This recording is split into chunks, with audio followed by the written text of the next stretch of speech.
স্বামী ও স্ত্রীর মধ্যে গভীর ভালোবাসা সৃষ্টির তদবির।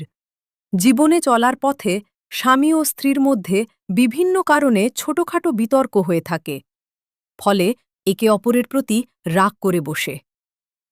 কখনো স্বামী রাগ করে, আবার কখনো স্ত্রী রাগ করে। স্বামী রাগ করলে স্ত্রী, আর স্ত্রী রাগ করলে স্বামী নিম্নের আমলগুলি করবে।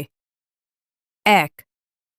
স্বামী ও স্ত্রীর মধ্যে যদি মিল মহব্বত কমে যায় বা উভয়ের মাঝে বনিবনা না হয় বা তাদের একজন অপরজনের ওপর অসন্তুষ্ট হয়, তখন আল্লাহ তাআলার পবিত্র গুণবাচক নাম ইয়া ওয়াদুদু ১০০১ বার পাঠ করে কোনো মিষ্টি খাবার দ্রব্যের মাঝে ফুঁ দিয়ে খাওয়ালে আল্লাহর রহমতে উভয়ের মধ্যে মিল মহব্বত ও আন্তরিকতা সৃষ্টি হবে।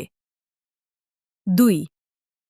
স্বামী ও স্ত্রীর মধ্যে যদি মিল মহব্বত কমে যায় বা উভয়ের মাঝে বনিবনা না হয় বা তাদের একজন অপরজনের ওপর অসন্তুষ্ট হয়, তাহলে পবিত্র কুরআনের এই আয়াত ওয়া আলকাইতু আলাইকা মাহাব্বাতাম মিন্নি ওয়ালিতুসনা আলা আইনি ও আলকাইতু আলাইকা মুহাব্বাতাম মিন্নি ওয়ালিতুসনিয়া আলা আইনি।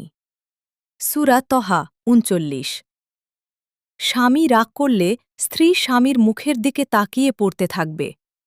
যখন যখন স্বামী সামনে আসবে, তখন তখন স্ত্রী এই আমল করবে। আর স্ত্রী রাগ করলে স্বামী স্ত্রীর মুখের দিকে তাকিয়ে পড়তে থাকবে।